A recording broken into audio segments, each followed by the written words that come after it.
Hello everybody, Levi Clay here, and I'm back again to do another Guitar Pro 7 tutorial video. This time we're going to be looking at chords. We're going to be adding chord diagrams to a jazz tune that I've transcribed, a Jimmy Rosenberg solo.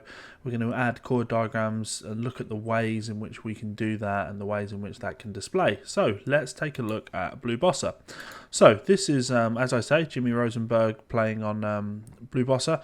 And, you know, there's some really cool playing in here.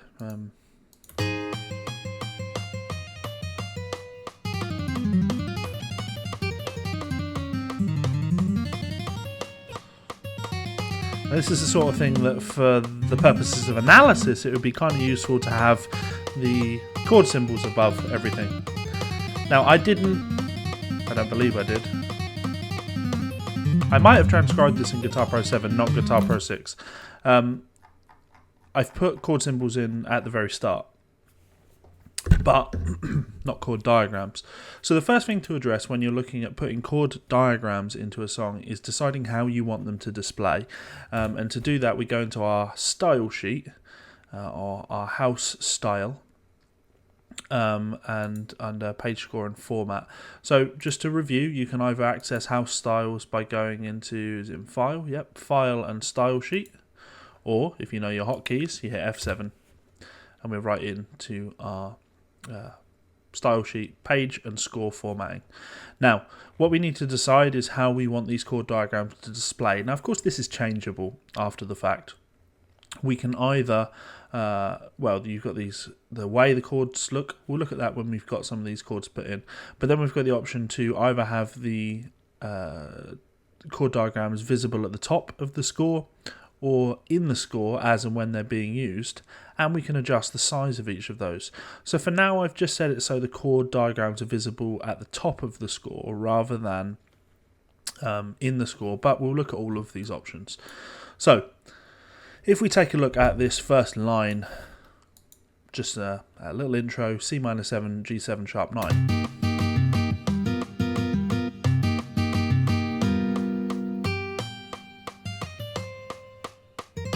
We go, an F there. So in order to input chord symbols, the way we can do that is going down to chord over here and pressing that button, and that brings up this chord box. We can also access that by pressing the A key. That's our hotkey for that. Now, if you've already notated a chord, or you've told Guitar Pro what the chord is, it will attempt to give you a fingering for things like this. It will give you a chord box.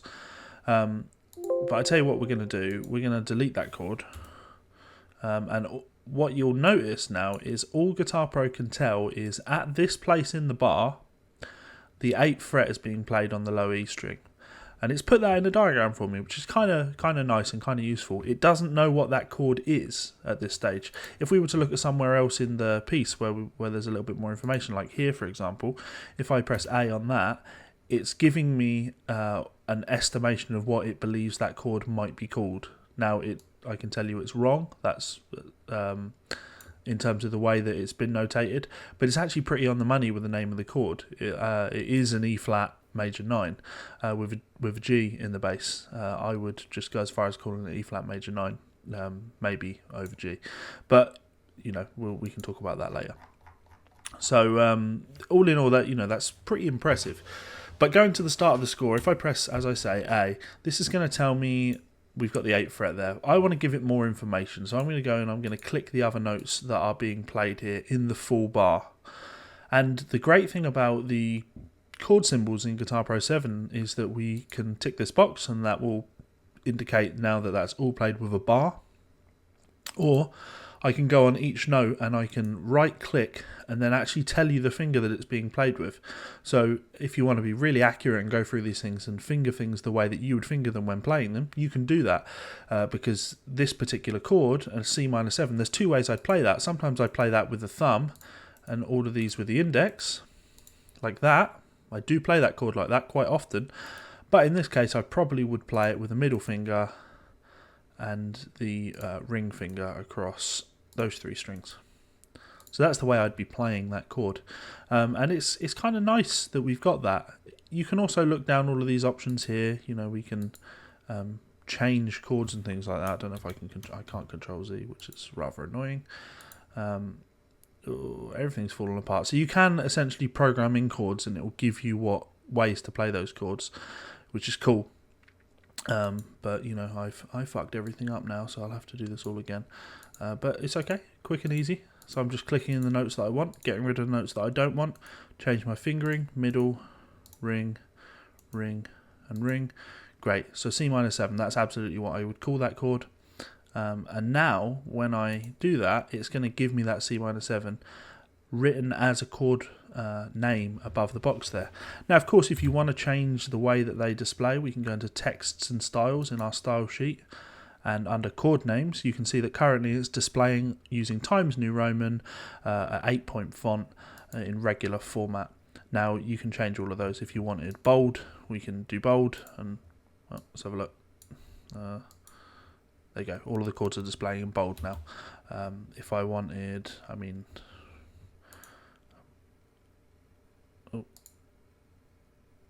apparently I'll put it in italics. I don't want bold or italics. Okay, there we go. I just like the kind of default look, but if you do want to create a custom look, no, less for argument's sake, let's do this. So we say chord names, gives you an idea of what that's going to look like. Let's say we want it to be a bit bigger, maybe 0.12, and in bold. Let's change it from Times New Roman just for argument's sake as well. I feel like we should use Comic Sans just for the sake of it. But if you are going through and creating your own kind of the way that things look, let's go MS Shell DLG2. It's going to make our chords look like that, and hit this, and okay, and now all of my chord symbols are displaying using that. I hate it though, it's giving me the heebies just looking at it. There we go, apply classic style. Oh no, what's happened here? Oh no.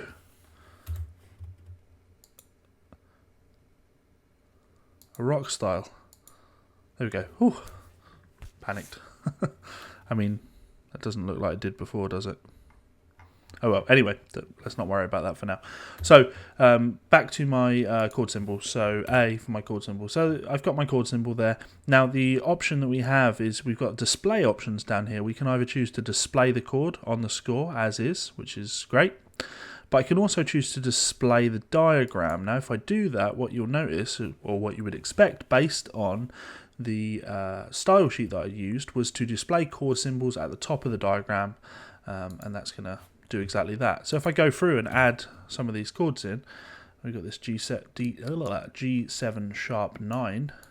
I just put it in as played, and I would play that with that fingering. No, sorry, 2 frets higher. It's not giving it the best name, has it? Let's just call it what we want it to be. So G7 sharp 9. Ooh. Sharp 9.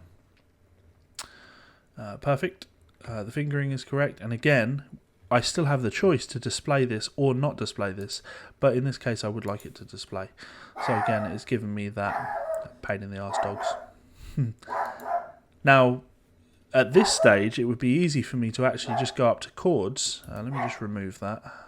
We'll delete that, and we will delete that. I could actually now just go up to chords, and here we can see chords that I've used in the piece, and I can just click that C minor 7, and that's going to appear in there. And my G7 sharp 9 that for some reason has no fingering. Oh, that'd be why. G7 sharp 9. Okay, cool. You can add whatever chords in, and that would be another way of going through and dealing with this. I could add, before I sit through and put all of these chords in, I could add them all here up in the chord diagram library, and then I can add them much quicker just by clicking. In fact, let's demonstrate that. Let me remove this. Let's delete that, and delete that, and delete that, delete that, delete, delete, delete, delete. Matt Hardy's going to appear behind me any second. Wrestling reference. So let's go add chord diagrams, and I want to put in an F minor 9. So I'm just going to do this manually. I will go to there, which is where my chord would be. We don't want that note, and I would finger it 3 and 4. That's how I'd play an F minor 9. I don't like calling it no fifth, so I'm just going to call it what I want it to be called, and I will hit both of those. And now that's going to appear down here in my chord boxes. What else did I need? I needed a D minor 7 flat 5. So again, I'll just draw in my chord the way that I would like it to display, and I wouldn't play it like that. I would play it of 1, 3, 2 and 4. I'd play it like that. Call it what I want it to be. D minor 7 flat 5. Again, display name, display diagram. Let's just put the G7 in. So again, G7, and the way I would play a G7 would be like that, but I'd play that with my thumb. I would play that with 1, that with 3, and that with 2. Yeah, like that. That's how I'd play my G7 for the most part. Oh, and I want to display that. So now these chords are showing up. Now I can just go through, and if I want to, I can click my C minor 7, click my F minor 9, and you'll notice that it just appeared in the chart there. Click my D minor 7 flat 5, and it's in the chart. Click my G7, click my C minor 7. This is quite a quick way of going through and doing these. Much improved. Same, let me just add in, I'll just finish this up. So what would we have? I'd play an E flat minor 9 here. So like this. Again, put the pinky on there. E flat minor 9. Wonderful. Now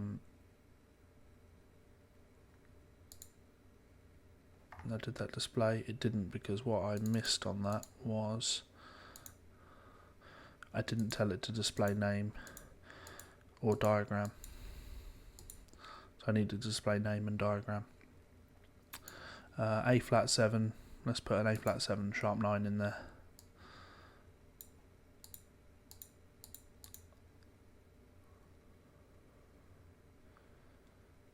Which I would probably play 1, 2, 3 and 4. Now at this stage you can see that the adding of these notes like this is maybe not necessary. I'm just going to see if this displays the way I'd like it to. G7 sharp 5 sharp and just sharp 5.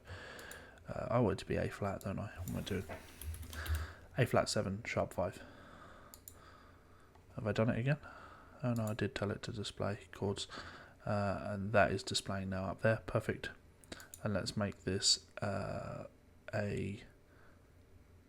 what is it? It's a D flat major 9.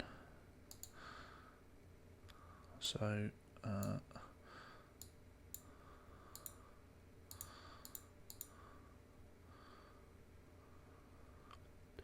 terrible naming conventions. D flat major 9. Wonderful. Display and display. Awesome.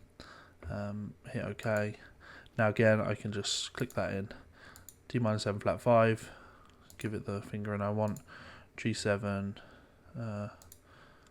So on and so forth. Now that's displaying. That's exactly how I'd want that to display. It's looking the way I want. Let's jump back into the house style now and just make some alterations to this to see what options we've got available to us. Very, very useful for writing out jazz fusion type things. So F7, back to page scoring formats. Now let's see what happens when we go for chord diagrams classic rather than rock. Let's see how this looks. Looks no different to my eyes.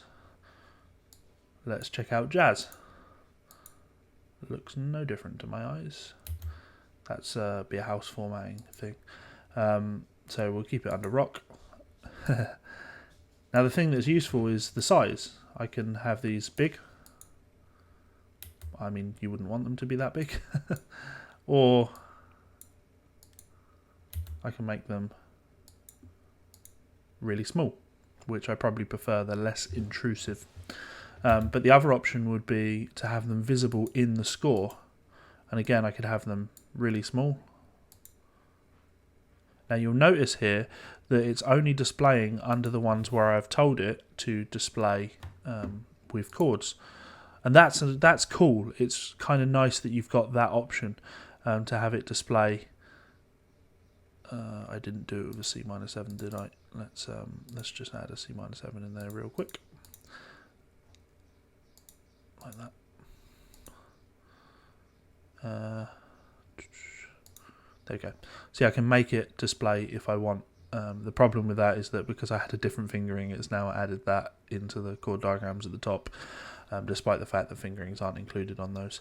Let's add one and tell it to add the fingering in though. Yeah, let's see how that looks. So let's now display fingering for that, and let's do this the weird way. Oh, maybe not weird, but like that. So display fingering. Let's see how this looks. I need to actually select it, don't I? There we go. Now we can see that the fingering for this chord diagram has been included. It's very small. You maybe wouldn't want to use that unless you were doing something like that.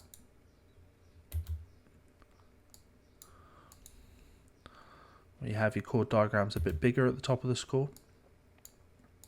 Nice option though, nice way to go about charting these sorts of things out. That's really all there is to this chord diagram thing. It's really a case of experimentation and using as much or as little as you need. As I say, what I would probably prefer, my chord knowledge is good, so I don't really need chord diagrams at the top or in the score, but it can look nice to have them up there nice and small for a less experienced student or the like. It's always nice to have options, and that's what Guitar Pro is hopefully moving towards, giving us more options. So there we go, chord diagrams. Hopefully you have enjoyed that, and if you have enjoyed that, you can check me out and support me on Patreon like these wonderful people over here do. These guys support me at a $10 tier or more, and you can join that list by checking me out on Patreon. And you can support me over there for as little as $1 and get lots of cool stuff in return. Like, well, first of all, knowing that you're really helping to allow me to keep making content like this, which is a good thing to do. I support people on Patreon. You should too. And for, as I say, for as little as $1, you can get access to our private Patreon only group where lots of cool guitar-y things go on. And you can check me out on Patreon by clicking that button in the top left. You can subscribe to my channel by clicking that button in the bottom left. And you can check out 2 more videos up here. One of those is a playlist containing more Guitar Pro 7 tutorial videos, and one is a video tailored for your needs. Clever, eh? Peace out, guys. My pleasure to serve and entertain. If you've got any questions, do drop them in the comments below. Bye.